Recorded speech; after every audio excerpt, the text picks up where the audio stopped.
And all of that led to a burst of news. Newsweek, Time Magazine, front page of the Washington Post, and we started at Athena Institute seeing whether we could develop a formula. It took us 7 years of work at the Institute to develop a male formula and a female formula, to be the formula that I thought would be the sex attractant component of the underarm sweat extract that we had collected before when I was at Penn. And it was not the same. I knew the 150 or so chemicals that were identified in each of those extracts, and I had to figure out what did I think would make a good potion.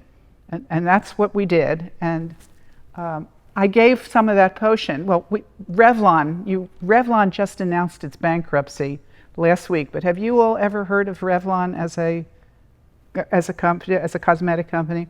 Revlon called me when this news hit and wanted me and Tom, my husband, to go up to New York and talk to them about possibly licensing our technology, really almost before we had technology. And Tom, my husband, is an attorney, and he was a big pharma attorney, and he said, they're never going to do anything if we don't go up with a fluid to show them. We have to make something. The minds of people need to see something. They don't want to hear it intellectually. They need to see it. And so we did. And we had little vials like this of this clear fluid, and the blue is the boys and the pink was the girls. And we brought them up and explained the science, and we discussed the possibility of their licensing with us. And a deal never happened, but we came back home. What they wanted and what my legal person there said was acceptable didn't match. But we were very glad that they were interested enough because they generated this. And I then gave a vial to one of the women who were the directors of Athena Institute and said, would you like to try this? She said, sure, I'll try that, Winnifred. What do I do? I said, well, what's your perfume?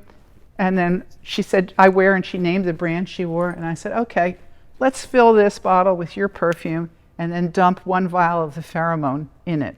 And now you go home and once a day, shake the bottle, unscrew the lid, take a little bit of that spiked perfume and dab it here. You can dab it anywhere else you like, but make sure you dab it here. About 3 weeks later, she called me up. She was going nuts with what was happening. And she said everywhere she went, men were smiling, pursuing her, kind. They weren't rapists. They were genteel and gentlemen, but very interested in anything she had to say. They just wanted to talk with her and be with her. And I said, I think we got something here. And we then did a marketing study in Philadelphia. We made an announcement. We put a $100 ad in a NAWBO, National Association of Women Business Owners, Philadelphia newsletter, saying, women, would you like to test a putative pheromone that might make you more sexually attractive, give you more power? And 10 women called up and said they would like to try it. One of those women was a reporter for the Philadelphia Inquirer. And the Philadelphia Inquirer knew me as a serious scientist because I had been publishing and working for years on other things. And Tom said, okay, she can be in it. He, as our legal officer, nothing happens that he doesn't okay, because we were a little worried about that. But 9 other women also did, and they would fax to me when they wanted to what their impressions of their reaction was. Philadelphia Inquirer watched her, their colleague, and they went nuts with what they saw, because that young lady had a boyfriend who used to pick her up on his motorcycle and take her to McDonald's, and suddenly he was bringing her flowers, he was courting her, he was inviting her out for romantic dinners, he was bringing her poetry. They said, we'd like to do a story on this. Would you let us talk to anybody else who we know you were testing? And I asked some of those other women, and they said, sure, and they spoke to the Inquirer reporter. They broke the story in the Inquirer, and that led to an avalanche of media. When the Philadelphia Inquirer then was a very big, important Knight Ridder newspaper. So we had television media in the day when there were only 3 channels, 3, 6, and 10. And all 3 channels, news entities, were calling and saying, could we test this? We see this. And we gave them vials, and they got the same result. And they would invite me on to talk about the result they were getting with the women who were using it and say, Susie, what happened to you? Montel, you wouldn't believe it, said Susie. You can see those videos on our website on the video section. We didn't doctor them, they're real. So that led us to start selling product before we had any double-blind placebo-controlled trials. And then we said we have to do proper science, double-blind, placebo-controlled.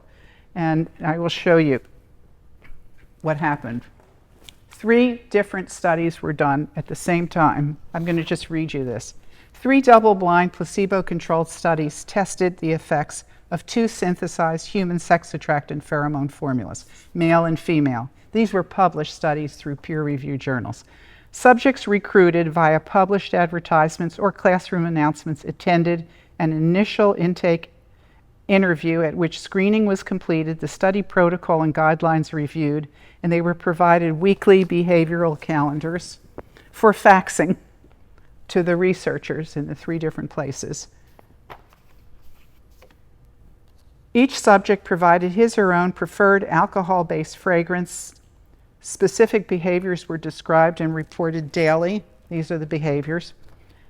The behaviors were petting, affection, and kissing, and on. You can see what they are. At the end of the baseline period of 2 weeks, each subject came back to the researcher with their fragrance, and it was transferred into this bottle for them, and they chose an A or a B vial. One was blank and one was active.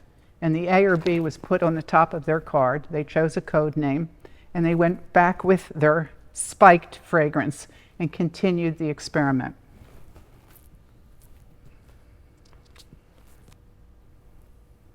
Okay, let's get to the results.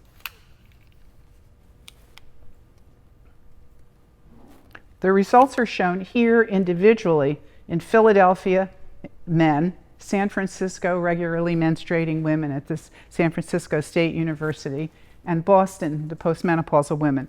The co-authors of the Boston study were a Harvard researcher and a psychiatrist of some great fame who called me up and wanted to do something because she had all of these postmenopausal women who said they'd lost their sexual attractiveness. And she wanted to see, could I offer her pheromones to test on the women? I said, if you want to do a protocol with a researcher, yes, it'd be great. And that's when Joan Freebley at Harvard and Susan Rako at the psychiatrist near Boston got working together. San Francisco was a professor, Norma McCoy, with her postdoctoral fellow, and they published an equivalent study. And the Philadelphia men was me and 2 colleagues at 2 universities that I had worked with for years. And what you see is in each behavior for each group, what percentage of the users who tested pheromone had an increase over their own baseline.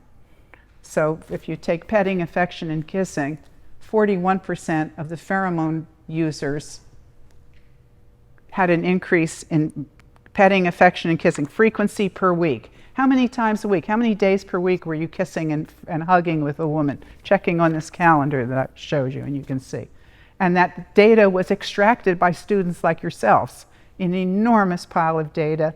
All of that raw data is published, so anybody else can come and play with it. And the San Francisco petting, affection, and kissing increased in 58% of the pheromone users versus 28% or 24% of the placebo users. And the Boston postmenopausal women, 41% versus 14% of the placebo users. So you go down each behavior, and there's the significance level and the age groups. And here's the summary. That for the reproductive aged men and women, those are the first 2 lines, 74% of the pheromone users versus a smaller percentage of the placebo users had an increase in at least 1 sociosexual behavior for the men and at least 3 for the women.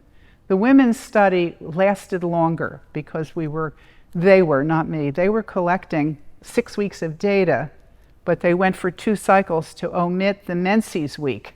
So they did the last 3 weeks of cycles after menstruation had stopped for each of 2 cycles. So the women had received the pheromone or the placebo for more weeks. We have since come to understand that the effect keeps increasing through time. And that's basically, we think, why the reproductive women had more behaviors than the men did. And it just made sense to us because the men only, the study stopped after 6 weeks of use.